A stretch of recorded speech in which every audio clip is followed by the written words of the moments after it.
Prions ensemble. Dieu, merci. Nous devions mourir et nous ne pouvions qu'aller en enfer. Nous étions misérables, mais tu as eu pour nous de la miséricorde. Tu es venu sur terre, tu es mort sur la croix. Et par le sang précieux que tu as versé, tu as éternellement pardonné tous nos péchés. Merci.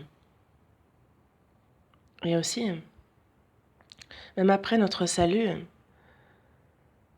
tu nous fais la grâce de nous guider dans ton Église et qui est ton corps. Tu nous as également donné ton Saint-Esprit et tu marches avec nous durant toute notre vie. Tu nous fais la grâce aussi de nous aider dans les difficultés afin de les surmonter. Merci. Après notre salut,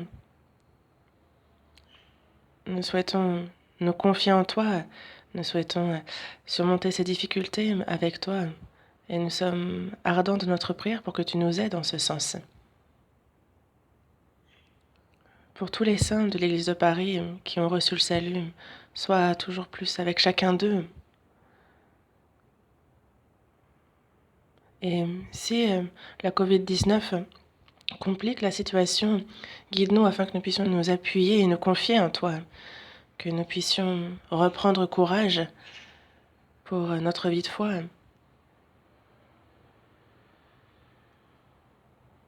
Seigneur, nous souhaitons ardemment que tu résolves tout ce qui est charnel, tout ce qui est au niveau de la situation actuelle, que nous puissions avec courage surmonter ces difficultés présentes en nous appuyant sur toi. Nous savons que Satan est derrière tout ça, nous savons qu'il est celui qui tente. Mais que tous les frères et sœurs que tu aimes, que tous puissent surmonter cette tentation en s'appuyant sur toi, soutiens chacun d'eux. Et que nous puissions tous devant toi être dignes, que nous puissions tous être bénis. Et que l'on puisse profiter d'une vie dans ton abondance. Aide-nous en ce sens.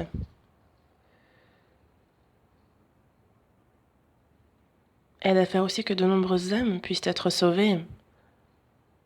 Il y a les frères et sœurs qui vivent loin. Console leur cœur, soutiens-les et remplis-les de ta force pour que là où ils se trouvent, l'Évangile soit prêché et que ton Église puisse s'établir. Accorde cette grande miséricorde. Aujourd'hui encore, nous sommes devant ta parole. Seigneur, nous souhaitons entendre ce que tu veux nous dire. Aide-nous à comprendre ta parole et fais-nous la grâce de pouvoir être ceux qui suivent ce que tu nous enseignes, ceux qui suivent ta parole. Nous confions toutes choses entre tes mains, à toi Tout-Puissant. Nous avons prié au nom du Seigneur Jésus en le remerciant. Amen. Évangile selon Luc, chapitre 4.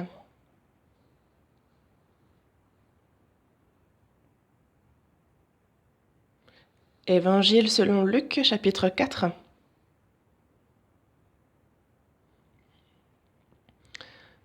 Si vous avez la Bible ouverte à l'Évangile selon Luc, chapitre 4, merci de marquer la page. Évangile selon Luc, chapitre 4, du verset 1 au verset 13. Évangile selon Luc, chapitre 4, du verset 1 au verset 13. Si vous y êtes, nous allons ensemble lire lentement. Jésus, rempli du Saint-Esprit, revint du Jourdain, et il fut conduit par l'Esprit dans le désert, où il fut tenté par le diable pendant 40 jours. Il ne mangea rien durant ces jours-là, et, après qu'ils furent écoulés, il eut faim. Le diable lui dit, « Si tu es fils de Dieu, ordonne à cette pierre qu'elle devienne du pain. » Jésus lui répondit, « Il est écrit, l'homme ne vivra pas de pain seulement. » Le diable, l'ayant élevé, lui montra en un instant tous les royaumes de la terre et lui dit, « Je te donnerai toute cette puissance et la gloire de ces royaumes, car elle m'a été donnée et je la donne à qui je veux. Si donc tu te prosternes devant moi, elle sera toute à toi. » Et Jésus lui répondit, « Il est écrit, tu adoreras le Seigneur, ton Dieu, et tu le serviras lui seul. » Le diable le conduisit encore à Jérusalem, le plaça sur le haut du temple et lui dit, « Si tu es fils de Dieu, jette-toi d'ici en bas, car il est écrit, « Il donnera des ordres à ses anges à ton sujet, afin qu'ils te gardent, et ils te porteront sur les mains, de peur que ton pied ne heurte contre une pierre. » Jésus lui répondit, « Il est dit, tu ne tenteras point le Seigneur ton Dieu. » Après l'avoir tenté de toutes ces manières, le diable s'éloigna de lui jusqu'à un moment favorable. Nous avons donc lu ce chapitre 4 de l'Évangile selon Luc, du verset 1 au verset 13. Nous avons lu ensemble. Donc, merci de marquer la page à ce chapitre 4. Dans le chapitre 4 de l'Évangile selon Luc, on voit Jésus qui est conduit par le Saint-Esprit. On voit écrit les tentations du diable. Et on va réfléchir à plusieurs points. Le premier est que Jésus a été tenté, mais quelle signification a ces tentations?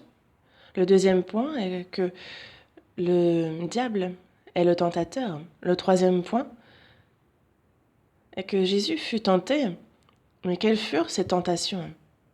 Nous allons voir cela. Et le quatrième point, c'est vrai que les chrétiens en Christ sont aussi tentés par le diable et triomphent de ces tentations. Donc c'est sur ces points que nous allons réfléchir aujourd'hui.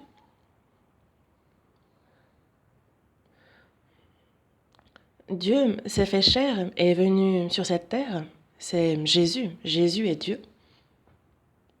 Mais le Tout-Puissant est tenté par le diable.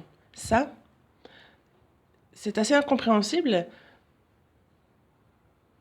C'est difficile de l'imaginer, mais il y a un point important en cela. Si le Seigneur ne s'était pas fait chair, il n'aurait pas été tenté. Le Satan, le diable, ne peut tenter le Tout-Puissant, n'est-ce pas? Et aussi, le Seigneur est venu, il s'est fait chair et il fut tenté. Et c'est afin d'être représentant de l'humanité, de tous les hommes, dont moi-même. C'est à notre place qu'il fut donc tenté. Et à travers ces tentations, il nous montre qu'il est digne d'être le sauveur. C'est ce fait-là qui est montré à travers cette tentation. Et donc il y a des choses qui sont révélées à travers les tentations. Et aussi, les tentations qu'a reçues Jésus, il les a reçues comme représentant des chrétiens. Les tentations que le Christ a reçues, nous apprenons de cela et il nous montre aussi un exemple. Il devient pour nous un modèle. Et aussi, il y a toutes les bonnes choses. Et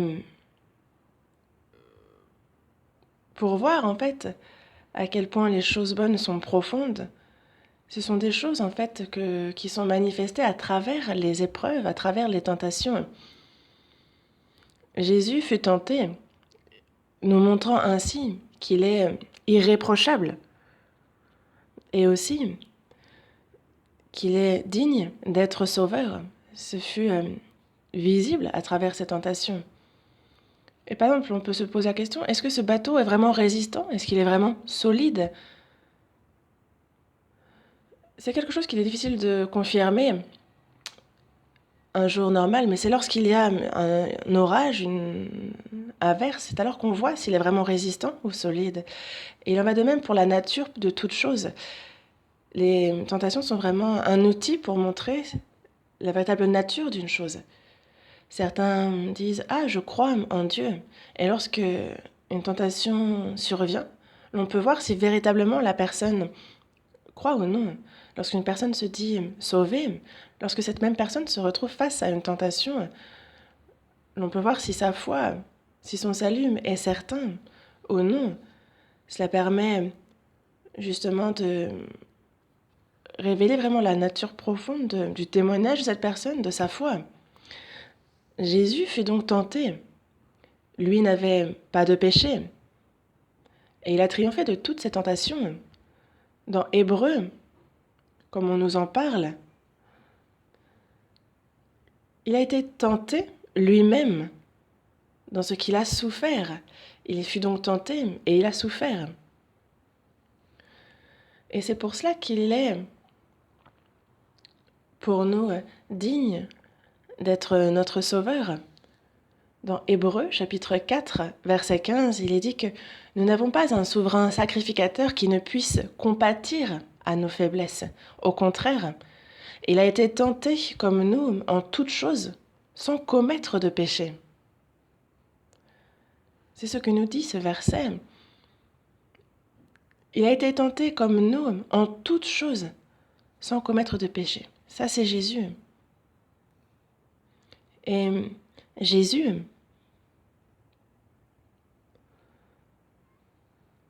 on voit que Adam, le premier homme, a échoué. Lorsque Adam et Ève furent formés, Satan, le diable, les a tentés, il les a séduits, mais ils échouèrent vis-à-vis de ces tentations.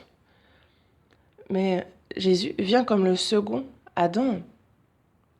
Et justement, il rétablit cet échec. Et c'est ce qui fait qu'il a fallu, d'ailleurs, absolument que Jésus soit tenté. Adam fut tenté avec l'arbre de la connaissance du bien et du mal. Cet arbre qui était bon à manger, agréable à la vue, qui était précieux pour ouvrir l'intelligence, c'était en cela que consistait la tentation. Et il a chuté face à cette tentation. Dans la Genèse, chapitre 3, verset 6, il nous est dit que la femme vit que l'arbre était bon à manger et agréable à la vue, qui était précieux pour ouvrir l'intelligence. En fait, et c'est l'aspect qu'il avait et c'est ce qui a fait tomber Ève. Marquez la page et nous allons aller à la première épître de Jean, chapitre 2. Première épître de Jean, chapitre 2, verset 16.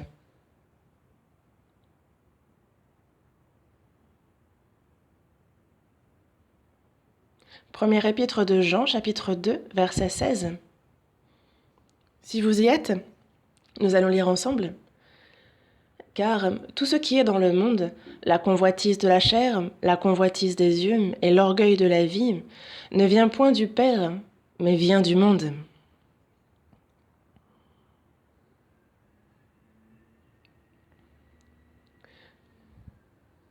Toutes les choses de ce monde consistent en la convoitise de la chair, la convoitise des yeux et l'orgueil de la vie. Et donc les tentations prennent ces trois aspects. Mais tout cela ne vient point du Père, mais vient du monde. Tout ce qui est bon à manger, ce qui a justement fait chuter Ève, ce qui est bon à manger, agréable à la vue, précieux pour ouvrir l'intelligence. Ce qui est bon à manger, c'est vraiment la convoitise de la chair. L'homme doit manger pour vivre. Ce qui est agréable à la vue, c'est vraiment la convoitise des yeux. Ce qui est précieux pour ouvrir l'intelligence signifie l'orgueil de la vie. Le diable aussi a tenté Jésus sous ces trois aspects. Et c'est encore le cas maintenant. Ce sont à travers ces trois aspects que le diable nous tente. On retourne à l'évangile selon Luc, chapitre 4, du verset 1 au verset 3. Dans le verset 1, on voit Jésus être tenté. Mais ce n'est pas parce que le diable a une quelconque puissance, mais c'est bien rempli du Saint-Esprit, qu'il fut d'ailleurs conduit par cet esprit dans le désert, comme il est écrit, n'est-ce pas? Le diable ne peut sans autorisation tenter personne.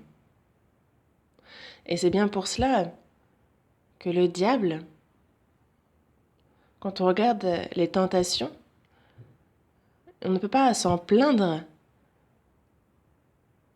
Et devant Dieu, on ne doit pas se plaindre de ces tentations. Mais nous voyons Dieu utiliser le diable pour nous sonder, pour sonder notre véritable cœur. Et quand on voit comment Jésus a triomphé, ça nous donne du courage aussi et de la force pour nous-mêmes triompher. Nous voyons dans le verset 2 qu'il fut tenté par le diable pendant 40 jours et il ne mangea rien durant ces jours-là. Ainsi, évidemment, qu'il eut faim. Et c'est pour ça que dans le verset 3, c'est sur ce point-là que le diable le tente. Si tu es fils de Dieu, ordonne à cette pierre qu'elle devienne du pain.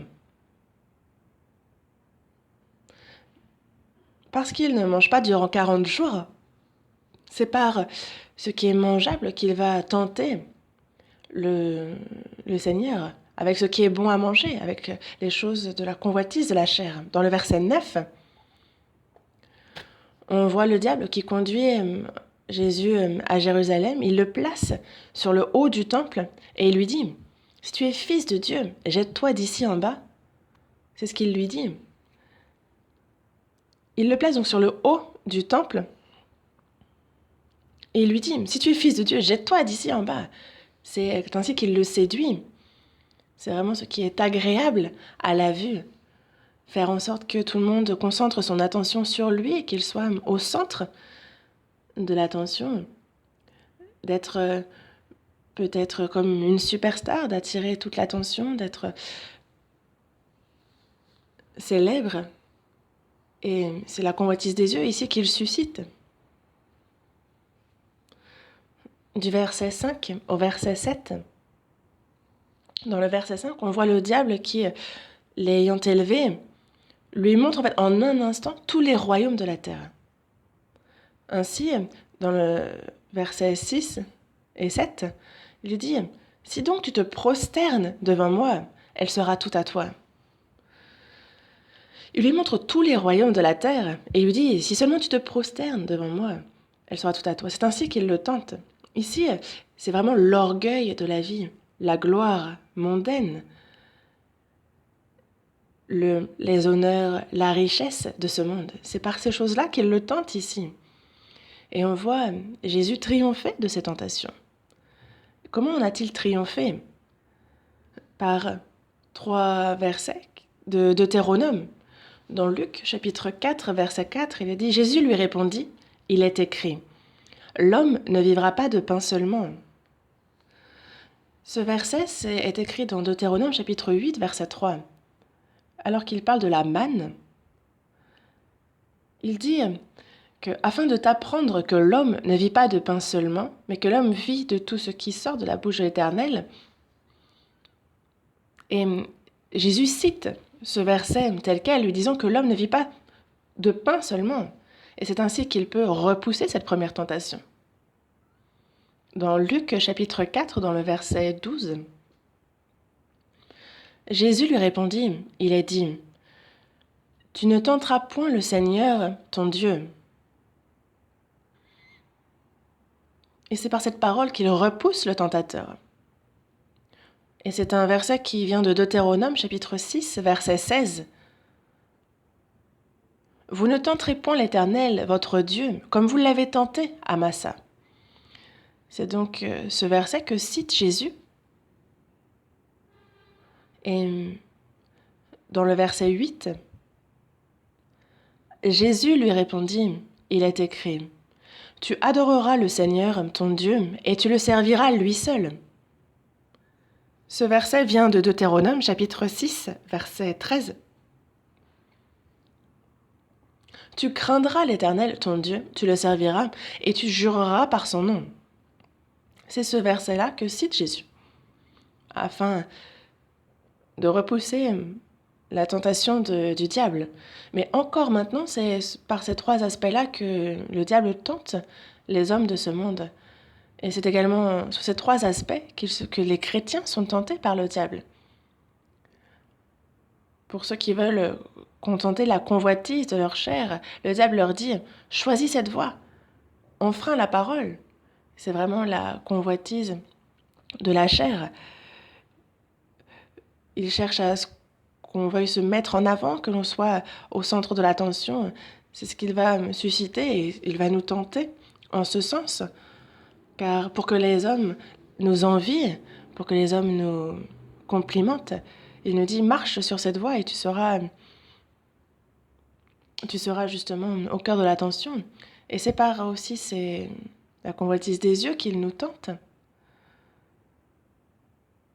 Il nous tente aussi par les honneurs, la connaissance, la richesse de ce monde, comme si nous pouvions les posséder.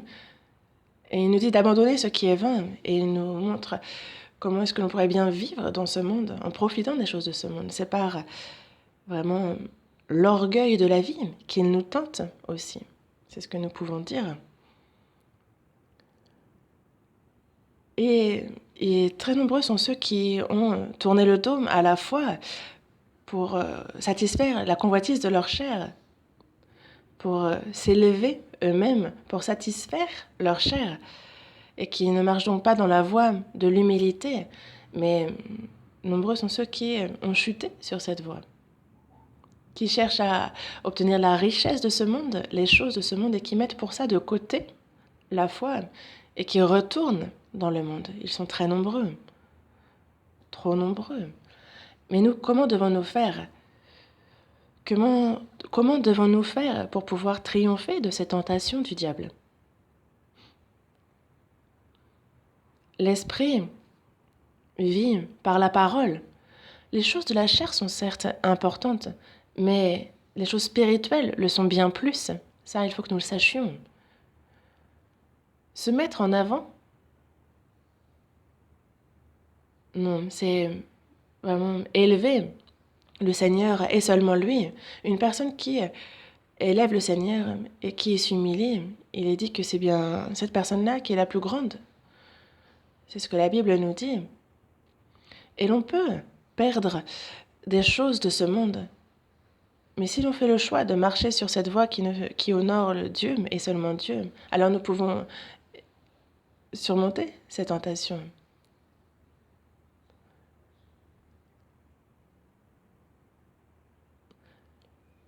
Certains hommes avancent qu'il n'y a que la chair. Les communistes, ceux qui croient en la théorie de l'évolution, et ceux qui suivent toutes les théories conventionnelles déjà existantes partout dans le monde, disant qu'il n'y a que la chair, que l'homme n'est constitué que de chair, et que si l'on meurt, la chair meurt et qu'il n'y a pas d'esprit, qu'il n'y a pas d'âme. Et ainsi, ils avancent que l'aspect économique, charnel, est ce qu'il y a de plus important. C'est ce qu'ils disent. Mais le Seigneur dit que certes, la chair est importante, évidemment, mais que l'esprit l'est bien plus. C'est ce qu'il nous dit.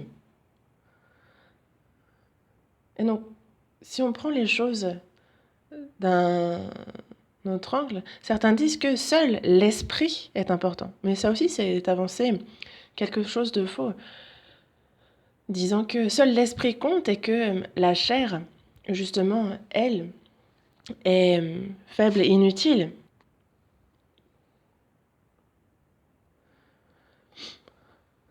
Comme il nous le dit, bien-aimés, Je souhaite que tu prospères à tous égards et sois en bonne santé, comme prospère l'état de ton âme. Donc, l'âme prospère, mais aussi il souhaite que l'on prospère à tous égards et qu'on soit en bonne santé. Que ce soit spirituellement, charnellement. C'est là la volonté de Dieu. Luc chapitre 4, verset 9.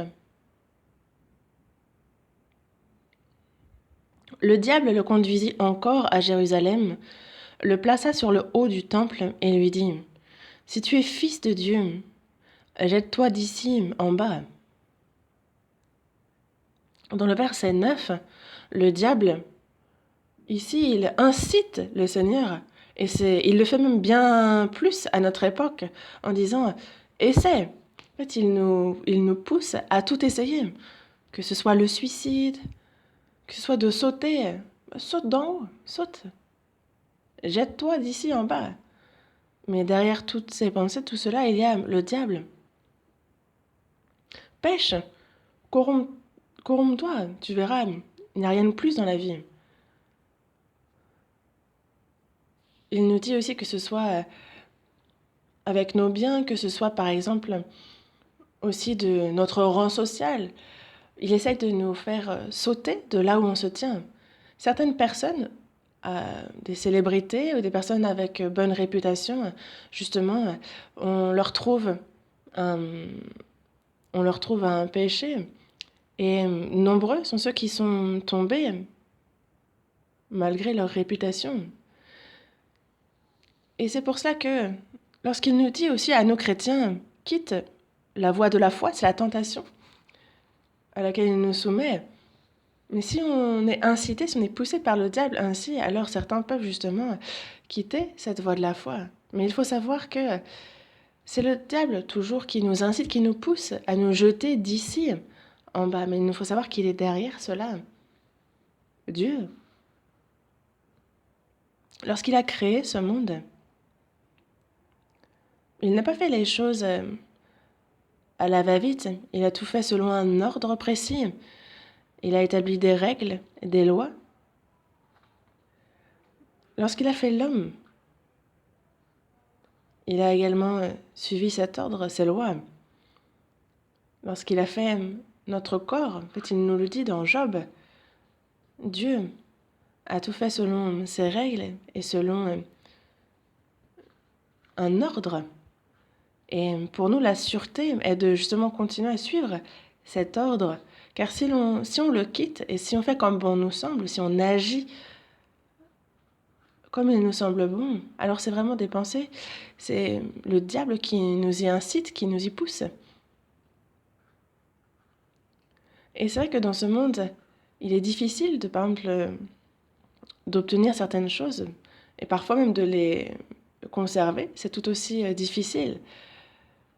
Par exemple, on a l'impression, c'est un peu comme un mirage, on a l'impression de l'avoir sous les yeux, on essaie de le saisir et finalement ça disparaît.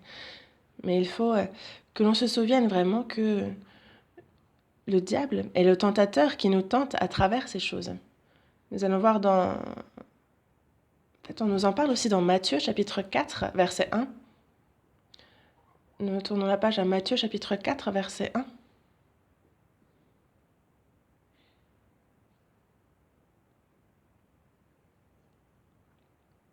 On voit ici comment on nous décrit, quels sont les titres qu'on donne au diable.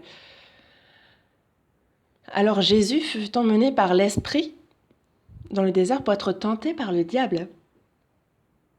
On a donc le diable, et dans le verset 3, on nous parle le tentateur s'étant approché. Ici, on nous le décrit comme étant le tentateur.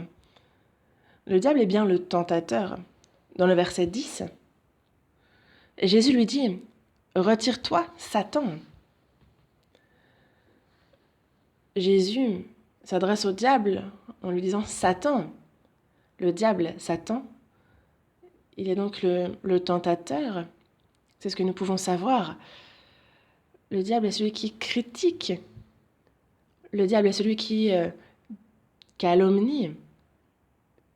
Et c'est pour ça que même parmi nous, une personne qui critique les autres, qui blâme les autres, qui diffame, est quelqu'un qui bon gré mal gré, se tient du côté du diable.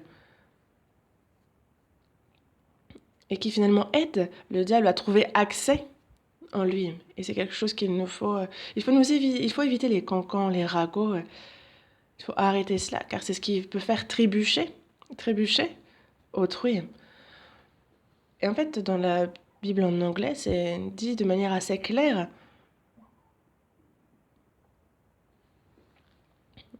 que, justement, lorsque Dieu, lui, il teste les chrétiens, comme un peu lorsqu'on passe un examen et que si on réussit cet examen, on entre dans la gloire. Sur le même principe, Dieu nous teste, mais le diable, lui, il tente. C'est la tentation. Et quand on dit tentation, c'est vraiment justement séduire, c'est tenter afin que la personne suive une mauvaise voie.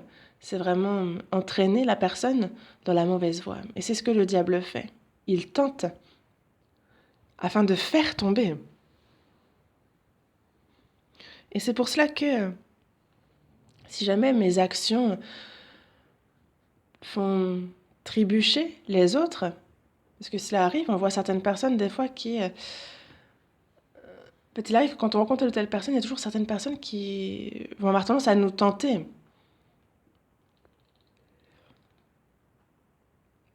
Mais il faut qu'on se pose la question et qu'on soit prudent vis-à-vis de nos actions, de peur que cela ne fasse trébucher un frère ou une sœur ou autrui. Le diable est le tentateur, il est aussi ennemi. Il arrive parfois que, justement, des fois on apprécie notre propre pensée car elle nous semble raisonnable, elle nous semble logique, et donc on est fort dans ce qu'on avance. Mais il nous faut réfléchir à ce moment-là de manière objective, justement de se mettre... On a besoin de réfléchir et se mettre à la place des autres en se demandant, ah, est-ce que je suis du côté de Dieu ou est-ce que je suis du côté de l'ennemi plutôt? En fait, cette pensée qui me semble raisonnable, efficace, est-ce que finalement c'est une pensée qui aide dans le salut des âmes ou est-ce que finalement je me tiens de l'autre côté? Est-ce que cela ne fait pas tomber quelqu'un? Car je peux être tentée par le diable, en fait, finalement aussi, à mon insu. Ça, il faut le savoir. On retourne à Luc, chapitre 4, le verset 13. Luc, chapitre 4, verset 13.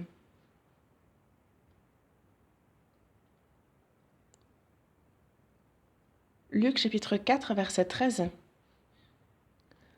Après l'avoir tenté de toutes ses manières, le diable s'éloigna de lui jusqu'à un moment favorable. Le diable apparaît lorsqu'il y a justement faille, lorsqu'il y a tentation possible. Et il se retire, il s'éloigne lorsque justement cette occasion s'en va. Mais il est bien dit qu'il s'éloigne de lui jusqu'à un moment favorable. Ça signifie donc qu'il reviendra à un moment plus favorable. Dès qu'il y aura justement un moment favorable, il va revenir. Et il en va de même pour nous. C'est pour ça que dans Éphésiens chapitre 4, verset 27, il nous est dit de ne pas donner accès au diable. Une simple petite convoitise peut finalement donner accès au diable entre les frères et sœurs. Et même dans un couple, justement, si on souhaite être indépendant, autonome, alors ça donne accès au diable. Dans la première épître aux Corinthiens, chapitre 7, verset 5, il est dit « Ne vous privez point l'un de l'autre, si ce n'est d'un commun accord pour un temps, afin de vaquer à la prière, puis retourner ensemble. Pourquoi ? De peur que Satan ne vous tente par votre incontinence. » C'est ce que nous dit ce verset.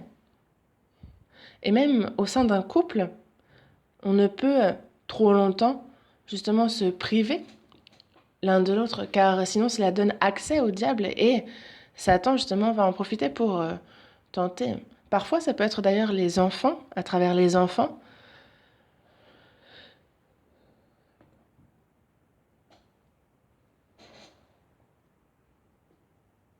Après il y a des couples qui justement, par exemple, vont s'occuper des enfants et pour aider cet enfant, par exemple, ils vont dormir aussi avec l'enfant. Mais c'est vrai qu'il faut arriver à un certain âge, il faut donner l'espace à cet enfant et que le couple aussi se retrouve. Et même, il ne faut pas se priver l'un de l'autre dans un couple pour ne pas que Satan ne tente. Il ne faut pas le laisser justement tenter la chair,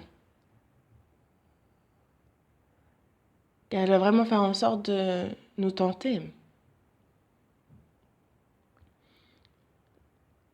Donc le diable vient vers nous aussi. On peut tomber une fois, deux fois, trois fois, mais il ne faut pas être découragé, car vraiment le diable cherche tous les accès, il cherche par tous les moyens à nous faire tomber. Il arrive parfois qu'il tente même très souvent, trop souvent, et des fois ça nous décourage, des fois on est désespéré, on se dit pourquoi suis-je le seul à être ainsi tenté? Mais sachez que toute personne qui a une chair, toute personne est tentée. Ça commence dans le jardin d'Éden et jusqu'à maintenant, le diable continue de manière constante de tenter. Et c'est pour ça que dans Matthieu chapitre 6, verset 13, on voit justement Jésus qui nous indique comment prier. Il dit « Ne nous induis pas en tentation, mais délivre-nous du malin. » Car en fait, toute personne peut être tentée et c'est pour ça que le Seigneur nous dit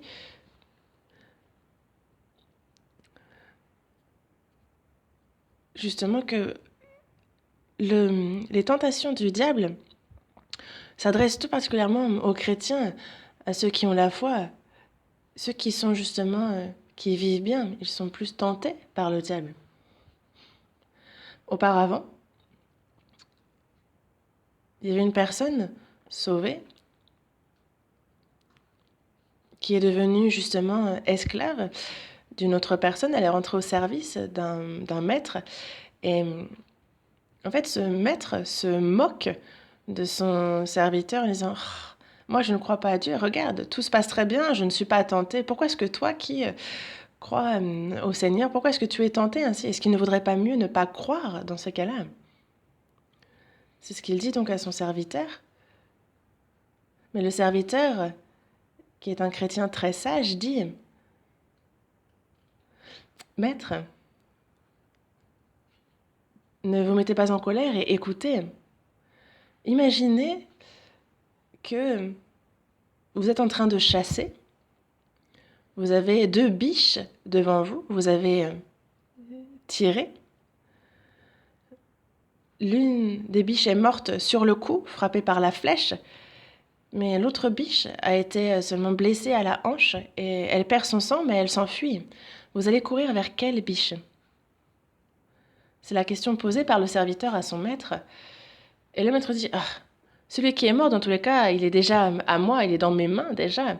Donc lui, je vais le laisser là et je vais me courir pour poursuivre la biche qui est vivante. Il faut l'attraper. C'est ce que dit le maître. Et le serviteur dit oui, vous avez raison. Et c'est la même chose. Pourquoi est-ce que vous n'avez pas de tentation? C'est que le diable sait que votre âme, que votre esprit est mort. Vous êtes déjà dans sa main. Donc, il vous laisse tranquille.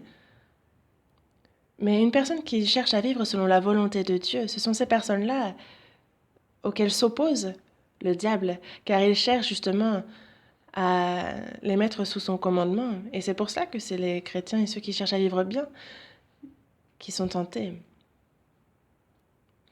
Et il me semble bien que c'est le cas, même parmi nous, que ce soit d'un point de vue de la situation dans laquelle on est, d'un point de vue financier aussi, on peut être tenté à plusieurs niveaux. Mais la raison pour laquelle nous pouvons ne pas nous décourager est la suivante, c'est que nous sommes vivants. Ceux qui sont spirituellement morts, même le diable ne s'en occupe pas. Le diable est occupé aussi, vous savez. Déjà, ces âmes qui sont sous son emprise, il ne les tente pas. Mais les chrétiens, les vivants, ceux qui sont dévoués pour le Seigneur, qui font tout ce qu'ils peuvent pour l'évangélisation, le diable aussi se donne à fond pour les faire tomber. Mais par quels moyens? Qu'est-ce qu'il utilise pour faire tomber les chrétiens? Comme il a essayé de faire tomber Jésus, en fait, ces trois aspects-là par lesquels il a tenté le Seigneur, et c'est par ces mêmes trois aspects-là qu'il nous fait aussi, qu'il cherche à nous faire tomber en nous tentant. Par exemple, si tu es fils de Dieu, si blablabla, bla, bla, bla. C'est ce qu'il nous dit. Si. Le diable s'est adressé à Ève et lorsqu'il l'a tentée, il lui a dit aussi, mais Dieu a-t-il réellement dit? Réellement? Réellement? C'est ce qu'il utilise comme terme aussi. Le diable dit si ou réellement. C'est les propos qu'il utilise pour justement troubler notre discernement.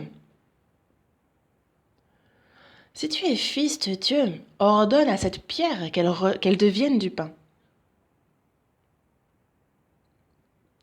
Ce qui n'est pas rien. Et en fait, il fait en sorte que on devienne... il essaie de faire en sorte qu'on se fasse remarquer. En fait, il utilise vraiment la gloire de ce monde en disant « Tu es chrétien, mais regarde, tu n'as pas de quoi manger. Tu es chrétien, tu dis? Mais regarde, tu n'as même pas une maison à toi. Tu te dis chrétien? Et regarde, le monde ne te connaît pas, essaie de devenir célèbre, essaie de gagner beaucoup d'argent.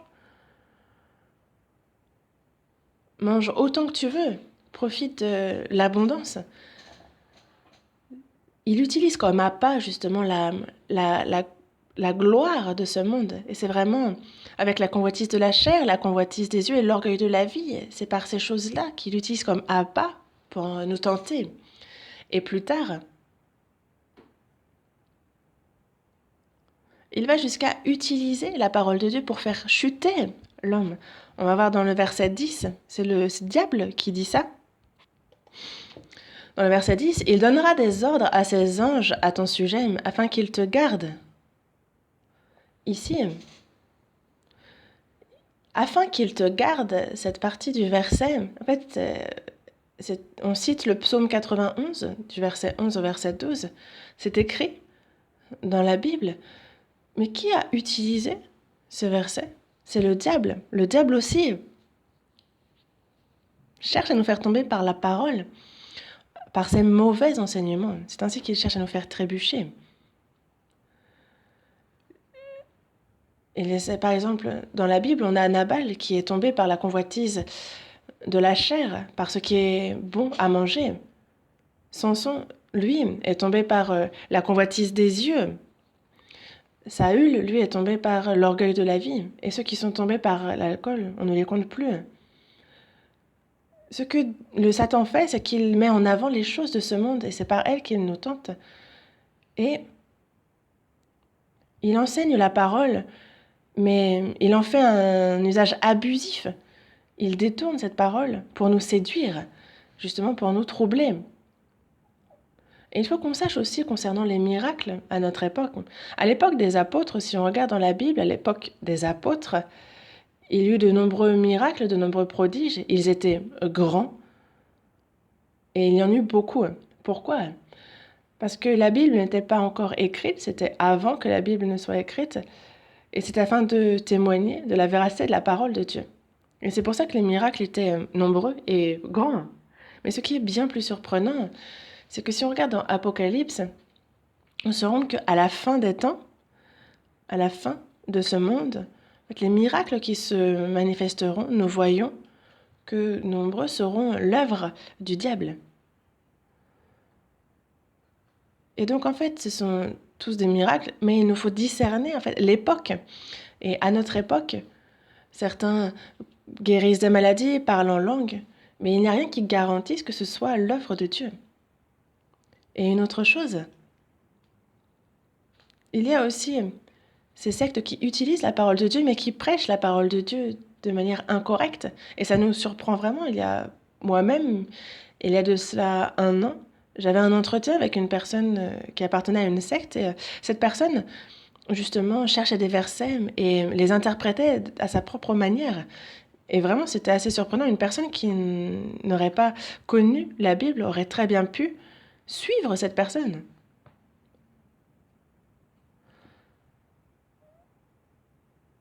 Et c'est pour cela que, en fait, une personne qui va chercher des versets, qui va nous en donner une interprétation, ne garantit pas que ce qu'elle dit soit vrai.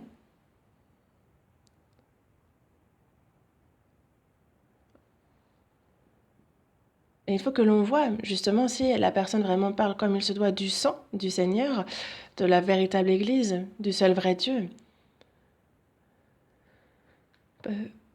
Certains nous tentent par les doctrines qu'ils prêchent. Certains n'enseignent qu'une partie de la parole, et cela a séduit beaucoup de personnes déjà. Mais nous, ce qu'il nous faut prêcher, et des choses auxquelles il nous faut nous tenir, c'est il nous faut les connaître et s'y attacher, car c'est lié avec la récompense et la gloire. Ça peut, sinon, dans le cas contraire, nous empêcher de vivre notre vie de foi. Si l'on est sauvé, il nous faut être attaché à son Église. Et la vie de foi n'est possible que si, justement, le Saint-Esprit nous en donne la force, si on est guidé par lui.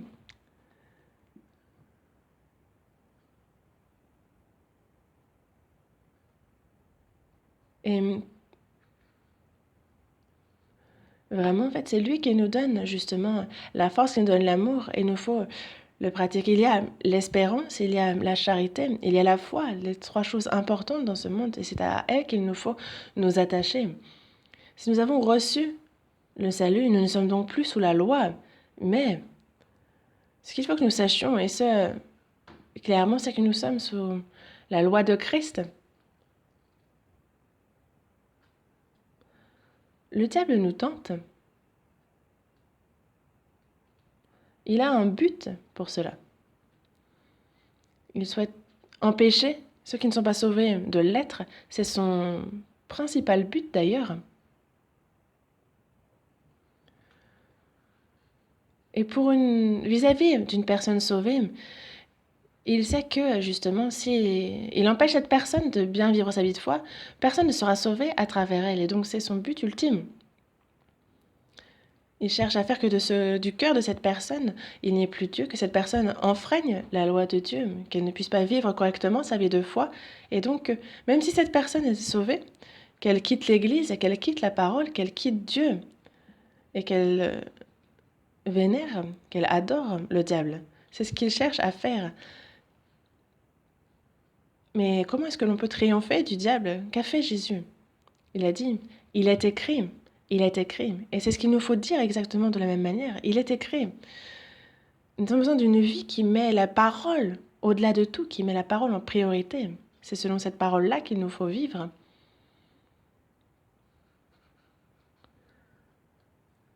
Car si l'on n'a pas cette vie fixée sur la parole et sur le salut des âmes, alors finalement, nous pouvons dire que l'on a perdu notre raison de vivre, notre but dans la vie. Nous ne savons plus la direction, nous ne savons plus où nous allons.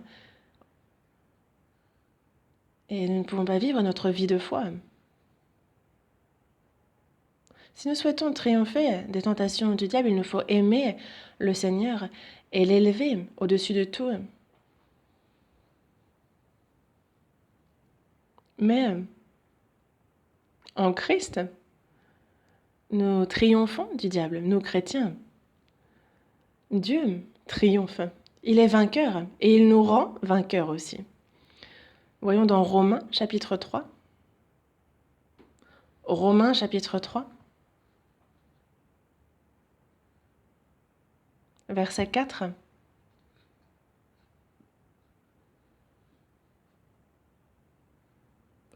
Romains chapitre 3, verset 4. Si vous avez trouvé, lisons ensemble. Loin de là, que Dieu, au contraire, soit reconnu pour vrai et tout homme pour menteur selon qu'il est écrit, afin que tu sois trouvé juste dans tes paroles et que tu triomphes lorsqu'on te juge.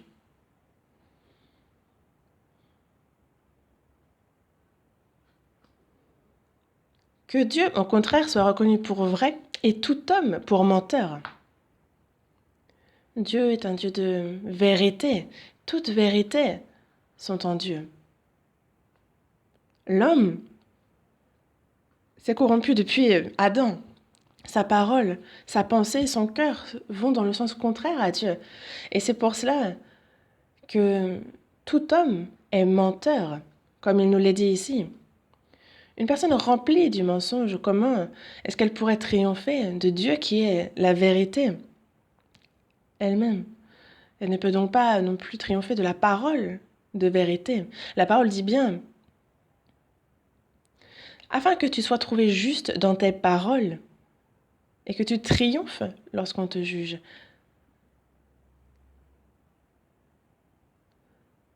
Il est donc, c'est même sa parole qui est trouvée juste et il triomphe lorsqu'on le juge. De nombreuses personnes ont avancé que Dieu avait tort, mais au jugement, c'est Dieu qui a triomphé. Tout ce qui est lié à la Bible aussi, Dieu triomphe. Nombreux sont ceux qui ont cherché à détruire la Bible, qui se sont vraiment efforcés de la supprimer, mais Dieu a triomphé. Car il aime la vérité. Ceux qui ont cherché justement à trouver mensonge dans la Bible, tous ont été défaits. Ceux qui ont cherché à ôter de la Bible toute véracité, toute efficacité, poussés par le diable, mais on voit Dieu qui a triomphé. Il n'y a personne qui ait triomphé de la Bible. Et justement, il a été trouvé juste dans ses paroles. Voyons dans le psaume 138, verset 2. Psaume 138, verset 2.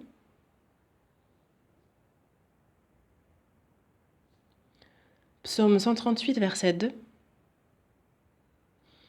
Je me prosterne dans ton saint temple et je célèbre ton nom à cause de ta bonté et de ta fidélité, car ta renommée s'est accrue par l'accomplissement de tes promesses.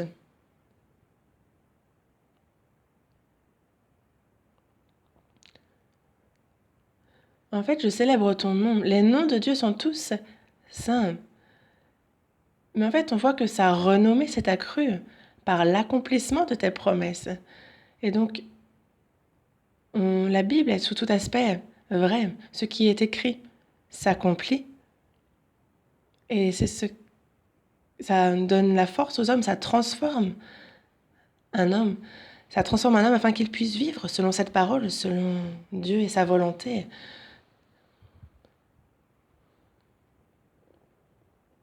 Et aussi, il est dit que Dieu triomphe lorsqu'on le juge.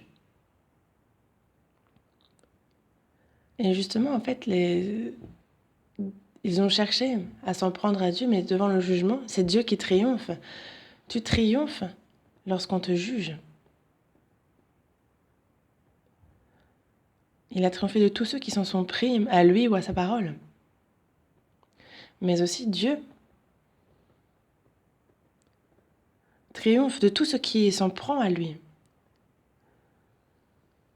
Et c'est afin, par exemple, pour nous chrétiens, il triomphe aussi de nous. C'est qu'il souhaite nous utiliser précieusement. C'est pour ça qu'il triomphe de nous aussi. Une personne de qui Dieu a triomphé, justement, est utilisée précieusement. Regardez Jacob. Regardez Jérémie aussi. On va voir dans Jérémie chapitre 20. Jérémie chapitre 20. Verset 7.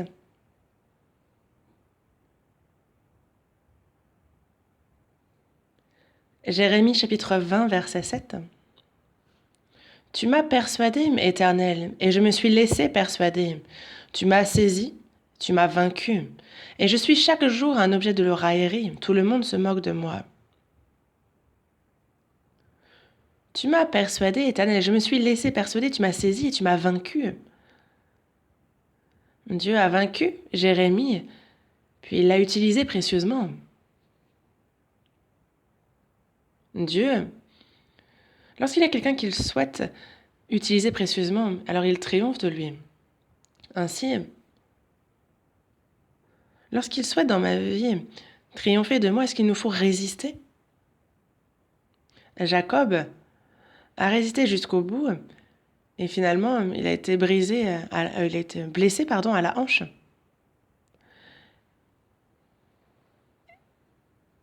Et en fait, nous, ce n'est que fatigant si l'on résiste à Dieu qui souhaite triompher de nous pour nous utiliser précieusement. Alors que c'est vraiment son but. Il souhaite triompher de nous pour nous utiliser précieusement. Et dans tous les cas, au final, il triomphe. Dans ces cas-là, il nous faut plier notre volonté à la sienne pour que notre vie vraiment soit davantage dans l'abondance et que l'on puisse la vivre vraiment pour le Seigneur. Et Dieu triomphe aussi du diable. Il est celui vraiment qui permet de triompher. Il triomphe du diable. Et il fait vraiment en sorte de triompher du diable à travers son Église, à travers les saints. Il rend les saints vainqueurs. Jérémie, c'est grâce au Seigneur qu'il a triomphé. On va voir dans Jérémie chapitre 1. Jérémie chapitre 1, versets 18 et 19.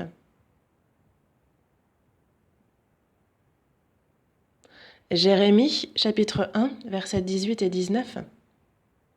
Je vais lire le verset 18. Voici, je t'établis en ce jour sur tout le pays comme une ville forte, une colonne de fer et un mur d'airain, contre les rois de Juda, contre ses chefs, contre ses sacrificateurs et contre le peuple du pays. Lisons ensemble le verset 19. Ils te feront la guerre, mais ils ne te vaincront pas, car je suis avec toi pour te délivrer, dit l'Éternel.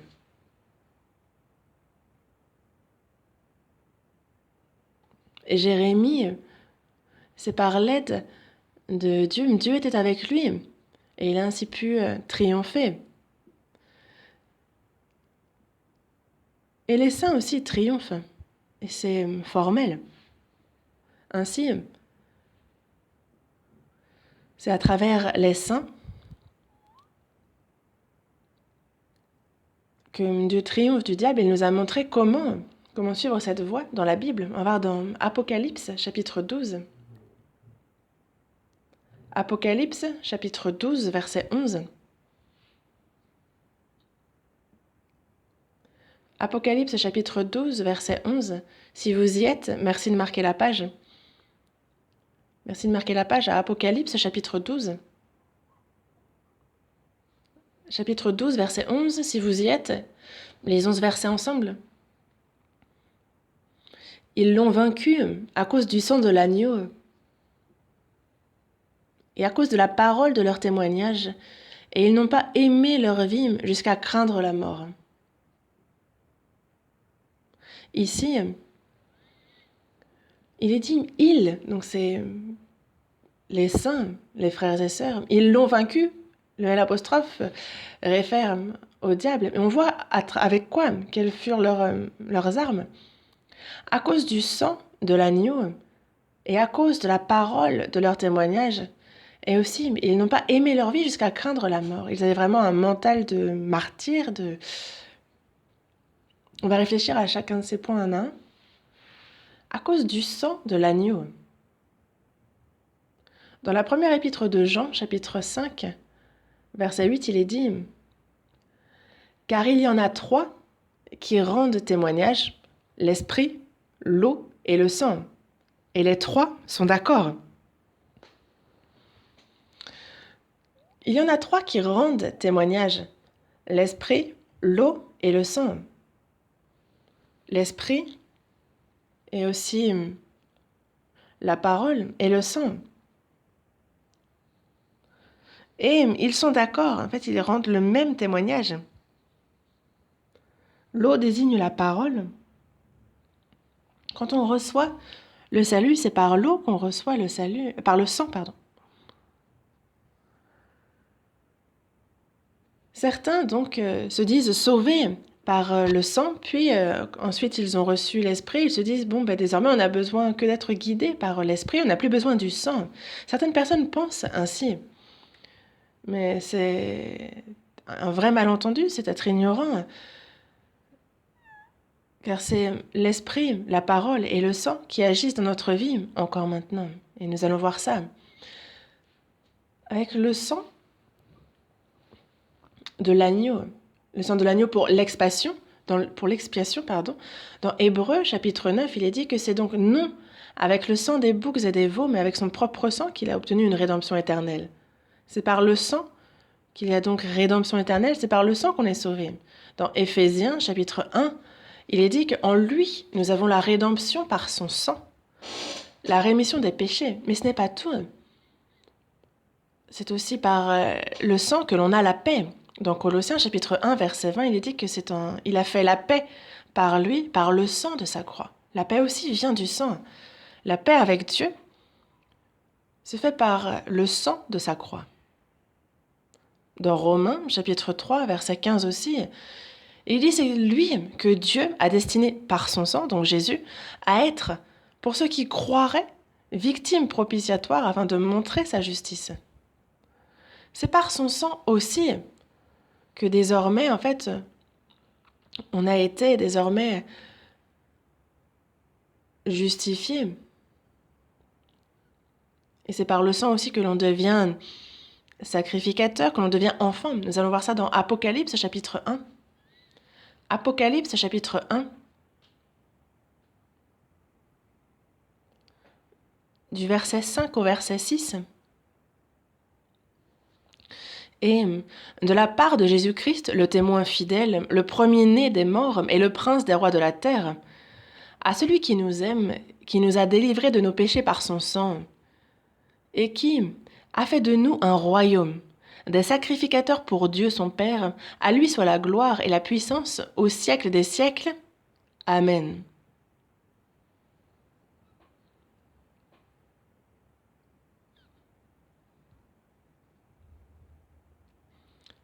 Il nous a aimés, et c'est par son sang qu'il nous a délivrés de nos péchés, n'est-ce pas? Et c'est pour le Père, en fait. C'est pour Dieu, son Père, qu'il a fait de nous un royaume, qu'il a fait de nous des sacrificateurs. C'est pour lui, pour sa gloire. Et c'est par son sang que nous sommes donc devenus enfants, que nous sommes devenus sacrificateurs. Le Seigneur s'est donné lui-même par son sang. Voyons dans Apocalypse, chapitre 5, verset 9. Apocalypse, chapitre 5, verset 9. Et il chantait un cantique nouveau en disant « Tu es digne de prendre le livre et d'en couvrir les sceaux, car tu as été immolé et tu as racheté pour Dieu par ton sang des hommes de toute tribu, de toute langue, de tout peuple et de toute nation. » Jésus a racheté pour Dieu par son sang des hommes. Et c'est aussi par son sang qu'il nous a donc rachetés. Nous portons un habit blanc, et ça a été possible par son sang aussi. Apocalypse chapitre 7, verset 14. Je lui dis, mon Seigneur, tu le sais. Et il me dit, ce sont ceux qui viennent de la grande tribulation. Ils ont lavé leurs robes et ils les ont blanchies dans le sang de l'agneau. Et que nous soyons membres de son Église aussi, c'est possible par le sang. Nous avançons vers Dieu, et c'est aussi possible par la force de son sang. Dans Hébreux, chapitre 10, dans le verset 19, il est dit « Ainsi donc, frères, puisque nous avons, au moyen du sang de Jésus, une libre entrée dans le sanctuaire, et c'est au moyen du sang de Jésus que nous avons cette entrée libre. Sans le sang de Jésus, personne ne peut entrer dans le sanctuaire. Personne ne peut avancer vers Dieu. C'est possible par le sang de Jésus, c'est au moyen du sang de Jésus. Dans notre vie aussi, de pouvoir servir Dieu, c'est possible par le sang et seulement par ce sang. Comme il nous est dit dans Hébreux chapitre 9, c'est par le sang de Christ. Justement parce que c'est par lui qu'on est sanctifié, que cela procure la pureté de la chair. C'est par un esprit éternel qui s'est offert lui-même sans une tache. Et en fait, il a ainsi purifié notre conscience des œuvres mortes, et c'est afin qu'on serve le Dieu vivant. Et c'est le sang de Jésus qui nous permet aussi de vaincre le diable dans notre vie. Et donc, jusqu'à ce que nous entrions dans son royaume, nous avons besoin du sang de Jésus. C'est donc absolument nécessaire pour notre salut et pour notre vie de foi. Et c'est aussi le sujet de nos cantiques, le sang de Jésus. Et c'est pour cela que ce que nous devons prêcher pendant que nous sommes sur cette terre, il n'y a qu'une seule chose, c'est le sang de Jésus. Et donc nous ne pouvons pas affaiblir même un seul instant ce sang. Car quelqu'un qui cherche à faire ainsi, sachez que derrière lui, il y a le diable. Une personne qui croit au sang, mais qui ne croit qu'un peu. Ah, pourquoi est-ce que tu parles d'une rédemption éternelle? Ah, non. Ils insistent sur le pardon des péchés passés, présents. Et ils s'arrêtent là. Le sang de Jésus ne peut être affaibli. La plus grande des sectes, finalement, c'est ceux qui renient le sang de Jésus, qui font en sorte que ce sang ne soit pas reconnu comme tel. Hébreux chapitre 10. Hébreux chapitre 10.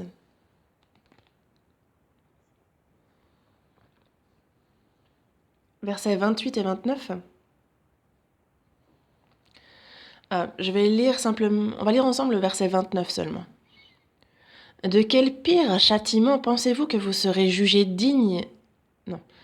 De quel pire châtiment pensez-vous que sera jugé digne celui qui aura foulé aux pieds le Fils de Dieu, qui aura tenu pour profane le sang de l'alliance par lequel il a été sanctifié, et qui aura outragé l'Esprit de la grâce? Il nous faut toujours considérer comme précieux le sang de l'alliance, et c'est vraiment au cœur de notre vie de foi. Et la deuxième chose, c'était la parole de leur témoignage, c'est ce qui permet de triompher aussi.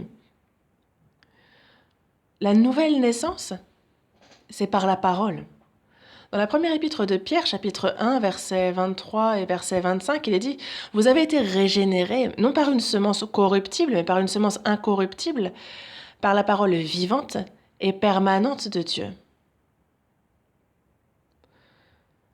Donc la parole du Seigneur demeure éternellement, et cette parole est celle qui vous a été annoncée par l'Évangile.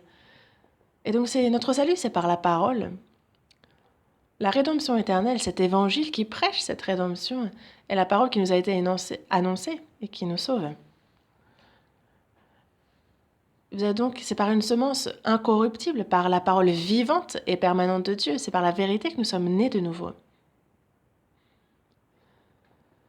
C'est aussi la parole qui a accompli cette rédemption, qui nous a sauvés. Il nous a engendrés selon sa volonté, par la parole de vérité. Parce que déjà, vous êtes purs à cause de la parole que je vous ai annoncée.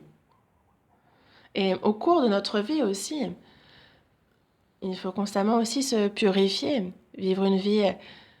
Il faut que l'on se sanctifie toujours davantage, et c'est également possible par la parole. Dans Éphésiens, chapitre 5, verset 26, il est dit que l'on est sanctifié par la parole. Sanctifié par la parole. Il nous lave, il nous purifie par la parole, il nous sanctifie par cette parole. Il nous sauve par elle, il nous sanctifie par elle. Afin de la sanctifier par la parole, après l'avoir purifiée par le baptême d'eau. On est sanctifié par la vérité. Et ta parole est la vérité. C'est par la parole qu'il sanctifie notre vie chaque jour. Jésus l'a dit aussi. Sanctifie-les par ta vérité. Ta parole est la vérité. C'est vraiment la parole de vérité qui nous purifie, qui nous sanctifie. Mais qu'est-ce que cette vérité? La parole de Dieu, du Père, est la vérité. Au cours de notre vie aussi, c'est la parole qui peut nous sanctifier. Et au cours de notre vie aussi, ce qui nous donne l'abondance, c'est la parole aussi. Ce qui nous fortifie, ce qui nous édifie, c'est la parole également. Dans Actes chapitre 20, verset 32, il dit: Maintenant je vous recommande à Dieu et à la parole de sa grâce, à celui qui peut édifier et donner l'héritage avec tous les sanctifiés. La vie de foi, c'est une vie qui suit la parole de Dieu. Et donc pour triompher du diable aussi, c'est bien la parole de son témoignage qui permet de triompher. On a ensuite aussi son esprit, son Saint-Esprit, qui nous permet d'être sauvés. Dans Éphésiens, chapitre 1, verset 13, il est dit qu'on a donc entendu la parole de la vérité, l'évangile de notre salut, et en lui vous avez cru, et vous avez été scellés du Saint-Esprit qui avait été promis. On a entendu, on a cru, on a été scellés du Saint-Esprit. Dans Actes chapitre 2, verset 38 aussi, il nous est dit: Repentez-vous, que chacun de vous soit baptisé au nom du Seigneur Jésus, pour le pardon de vos péchés, et alors vous recevrez le don du Saint-Esprit. Si on a donc le pardon des péchés, alors le Saint-Esprit entre en nous. Et le Saint-Esprit entre donc en nous. Et il nous permet de comprendre, de croire en ce que il y a rédemption éternelle de nos péchés passés, présents et futurs. Et ce n'est pas parce que nous sommes intelligents, ce n'est pas notre intellect qui nous permet de comprendre la Bible, non. C'est le Saint-Esprit qui entre en nous et qui nous en donne la compréhension, qui ouvre notre cœur, notre intellect et qui nous permet de comprendre l'Évangile et qui nous sauve, qui nous fait naître de nouveau. Le Saint-Esprit est donc un esprit saint. Et ce Saint-Esprit qui entre en nous fait en sorte de nous sanctifier au cours de notre vie. Il nous sanctifie toujours davantage. Et ainsi, le Saint-Esprit qui est entré en moi aussi, il m'aide afin de pouvoir vivre selon la volonté de Dieu. Il dit que tous ceux qui sont conduits par l'Esprit de Dieu sont fils de Dieu. Nous sommes donc conduits par l'Esprit de Dieu. Ainsi, au final, au bout de cette vie, sur cette terre, il faut que nous tiendrons devant Dieu. Et ce que le Saint-Esprit fait aussi, c'est qu'il permet à il nous redonne vie. Dans 1 Corinthiens chapitre 15, dans 1 Thessaloniciens chapitre 4, on parle de notre résurrection aussi, de notre corps qui est mort retrouvera la vie. Dans Romains chapitre 8, verset 11, il est dit que si l'esprit de celui qui a ressuscité Jésus d'entre les morts habite en vous, donc on parle ici du Saint-Esprit, donc celui qui a ressuscité Christ d'entre les morts rendra aussi la vie à vos corps mortels par son esprit qui habite en vous. Ce n'est pas parce que nous avons une quelconque puissance que nous avons pu recevoir le salut, que nous ressusciterons, non. C'est le Saint-Esprit qui justement habite en nous, qui nous a fait comprendre l'Évangile, qui nous a fait naître de nouveau et qui nous ressuscitera. Il y a donc le sang, la parole et l'esprit. Et ils sont là pour le salut et ils sont avec nous jusqu'au bout, tout au cours de notre vie, tout au long de notre vie. La parole du Seigneur, le sang du Seigneur, l'esprit du Seigneur. Et nous ne pouvons pas être négligents vis-à-vis d'un seul de ces trois éléments. On retourne à la page que nous avions marquée dans Apocalypse, Apocalypse chapitre 12. Verset 11. Ils l'ont vaincu à cause du sang de l'agneau, à cause de la parole de leur témoignage, et ils n'ont pas aimé leur vie jusqu'à craindre la mort. Ils l'ont vaincu à cause de la parole de leur témoignage. Ils sont sauvés par le sang de l'agneau. Et nous pouvons ainsi, en nous accrochant fermement à la parole de Dieu, on peut vaincre le diable comme Jésus l'a fait. Il est écrit. Et c'est ce qu'il faut que nous fassions aussi pour triompher du diable. Le diable, lui, peut nous tenter à tout moment. Et c'est pour cela que il ne faut pas qu'on ait nos yeux tournés vers la situation, les conditions présentes, mais il faut que ce soit en sa parole que l'on s'attache pour pouvoir triompher du diable. Car on a vu dans la Genèse chapitre 3 justement Ève qui succombe à la tentation du diable. Mais Ève, justement en fait, il lui a été dit, tu ne mangeras pas de l'arbre de la connaissance du bien et du mal, car le jour où tu en mangeras, tu mourras. Et c'est avec cette parole qu'il aurait fallu repousser le tentateur. Dans Juge, chapitre 9, on a donc un buisson d'épines qui est justement poussé par l'esprit qui justement a été tenté et cherche à s'élever au-dessus des autres arbres.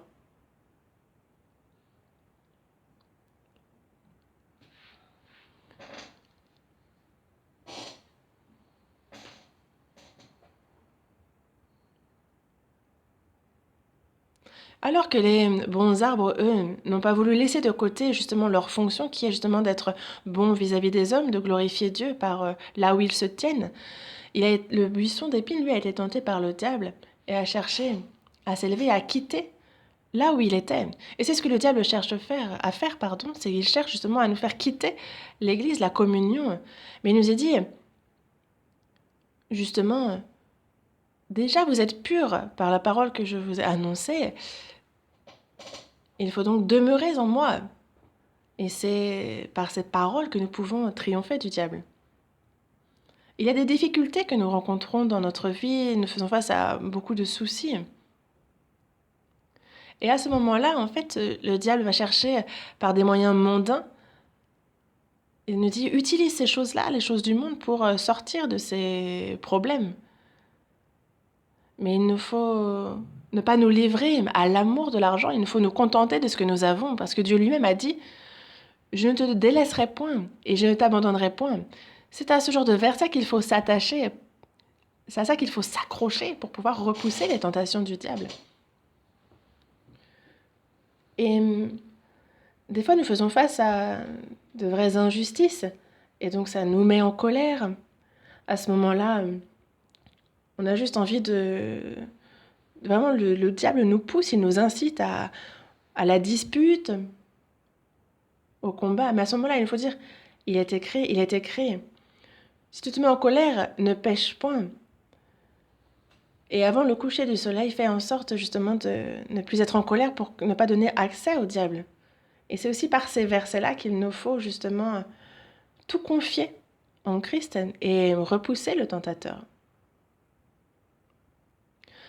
Le diable, vraiment, il pousse, il incite les chrétiens à renier le Seigneur. Auparavant, quand on mettait l'épée sous la gorge d'un homme et qu'on lui disait « En qui crois-tu » et si certains disaient « Je crois en Jésus », alors à l'époque, c'était vraiment quelqu'un qui disait « Si je dois périr, je périrai », qu'il témoignait de qui il vénère. Et c'était par cette même parole qu'il triomphait du diable.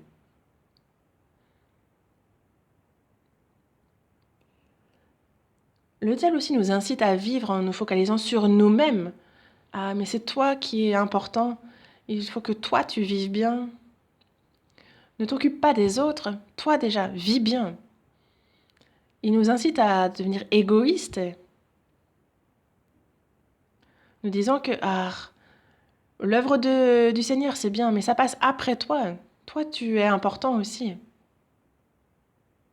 Mais il nous faut nous souvenir de ce verset qui nous dit « Cherchez premièrement le royaume et la justice de Dieu, et toutes ces choses vous seront données par-dessus. » Parce que c'est ce que Dieu nous a dit. Ainsi, c'est moi, je vais pratiquer la parole de Dieu. Puisqu'il nous l'a dit, je vais premièrement chercher son royaume et sa justice.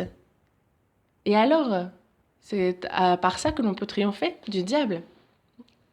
Nous devons avoir beaucoup d'armes contre le diable. Quelle que soit l'époque, qu'est-ce que soit le lieu, il faut qu'on utilise ces armes selon là où on est et à quel moment on en est. Voyons dans Colossiens, chapitre 3.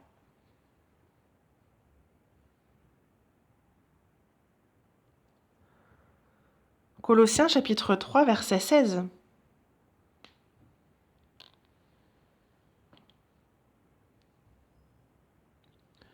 Colossiens, chapitre 3, verset 16. On lit ensemble. Que la parole de Christ habite parmi vous abondamment. Instruisez-vous et exhortez-vous les uns les autres en toute sagesse par des psaumes, par des hymnes, par des cantiques spirituels, chantant à Dieu dans vos cœurs sous l'inspiration de la grâce. que la parole de Christ, donc que la parole de Dieu, habite parmi vous abondamment. Il faut que la parole abonde en nous. Il faut qu'on désire cette parole et qu'on la possède abondamment.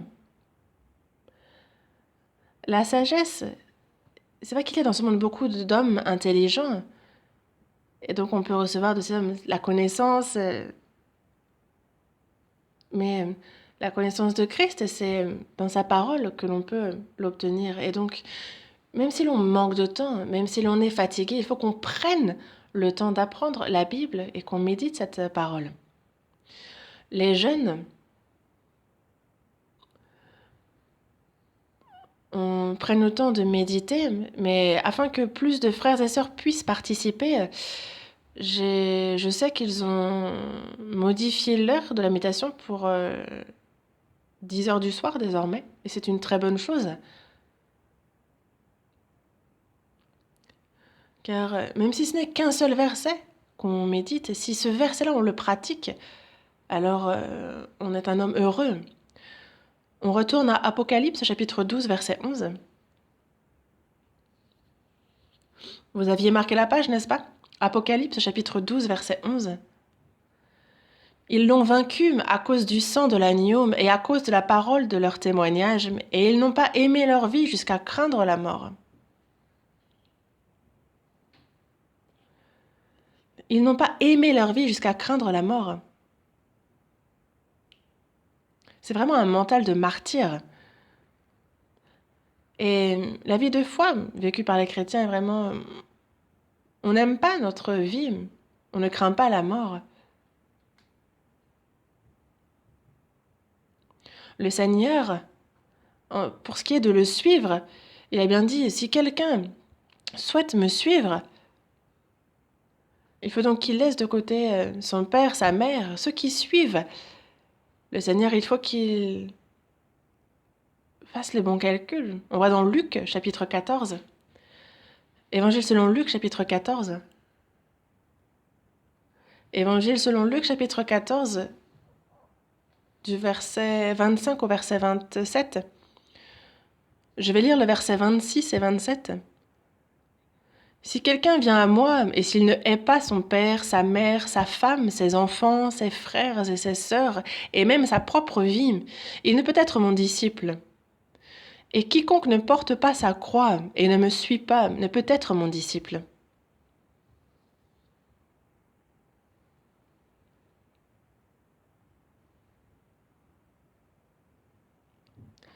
Son père, sa mère, sa femme, ses enfants, ses frères et ses sœurs.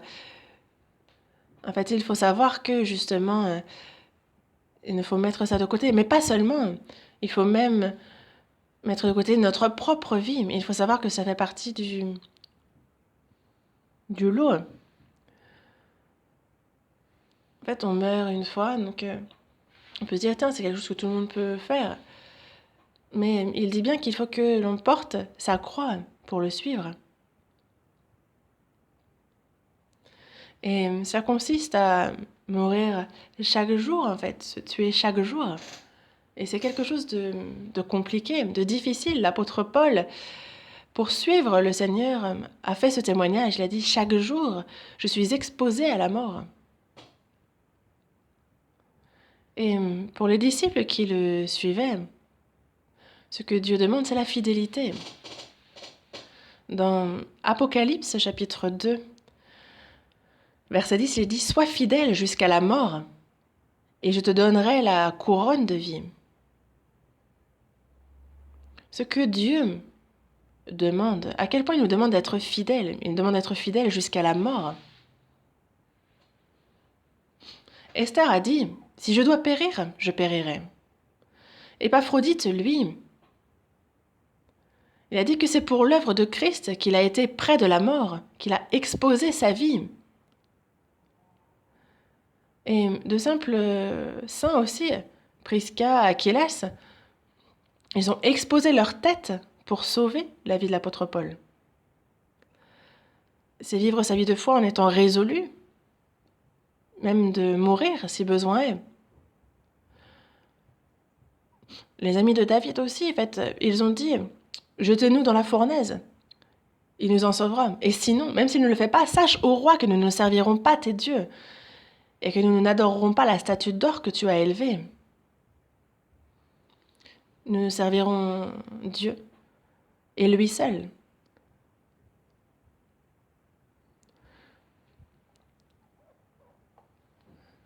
Abednego, Shadrach, Meshach, justement, ont avancé en ayant la foi en Dieu et seulement lui, et Daniel aussi.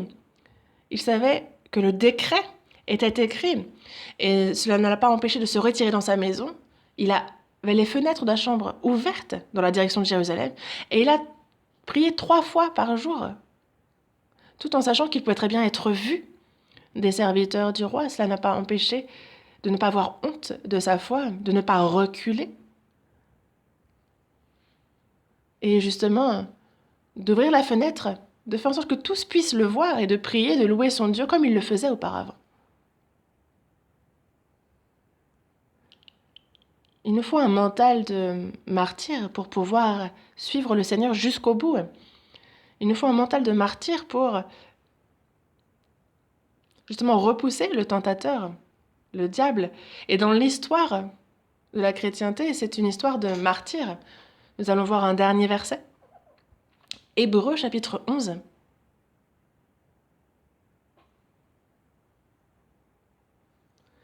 Hébreux chapitre 11, versets 35 à 37. Hébreux chapitre 11, versets 35 à 37. Si vous y êtes, lisons ensemble. Des femmes recouvrèrent leur mort par la résurrection, d'autres furent livrées au tourment et n'acceptèrent point de délivrance, afin d'obtenir une meilleure résurrection.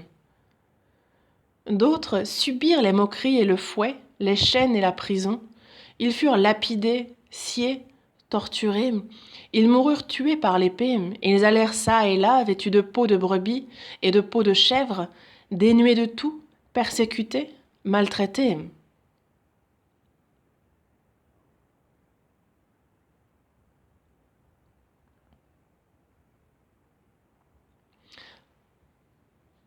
On va lire jusqu'au verset 38. Eux, dont le monde n'était pas digne, errant dans les déserts et dans les montagnes, dans les cavernes et les antres de la terre. Le monde n'était pas digne de telles personnes, ceux qui étaient résolus à mourir, qui vivaient leur vie de foi avec ce cœur. Le diable ne peut les faire tomber, ne peut les faire trébucher. Si je dois périr, je périrai. Sinon, même si Dieu ne nous sauve pas, ceux qui ont avec ce cœur-là décidé de servir à Dieu, de ne pas le quitter, résolus à mourir dans leur vie de foi, de telles personnes peuvent triompher du diable. Le diable qui a tenté Jésus n'a pas disparu. Il nous dit,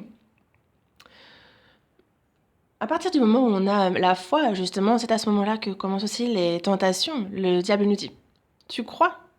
T'as reçu le salut? Alors à partir de ce moment-là, il cherche à nous faire tomber, à nous faire trébucher, afin qu'il fait obstacle à notre vie, afin qu'on ne vive pas notre vie de foi comme il se doit. Et donc il ne faut pas prendre cela à la légère, mais si on s'appuie sur le sang du Seigneur, si on est guidé par le Saint-Esprit, si l'on a vraiment un mental de martyr et que l'on marche par la foi, alors nous aussi, nous pouvons vivre une vie qui triomphe du diable, le tentateur. Et tous les saints peuvent justement passer ces tentations et grandir dans la foi. C'est ce que je souhaite à tous. À travers les tentations, vraiment, j'aimerais que chacun puisse grandir dans la foi et qu'à travers ces tentations aussi, l'on puisse justement être reconnu par Dieu comme étant digne de son évangile et de le prêcher. Prions ensemble. Dieu, merci. Tu nous as sauvés et tu nous guides dans ton Église. Chaque jour de notre vie, tu nous permets de marcher avec le Saint-Esprit. Merci. Nous sommes imparfaits, mais tu es toujours avec nous. Et pour nous aider, tu nous as donné l'Église. que nous puissions, dans la foi, grandir, demeurer dans ton Église et que la parole qui est prêchée, nous puissions l'écouter, la pratiquer. Aide-nous en ce sens. Satan, le diable, cherche à nous faire tomber et ne cesse de nous tenter. Que nous ne tombions pas dans la tentation, mais que nous puissions triompher du diable. Et nous souhaitons ardemment que chaque saint devienne une telle personne. Sois avec nous. Nous te remercions, Seigneur, pour toutes choses, et nous avons prié au nom du Seigneur. Amen.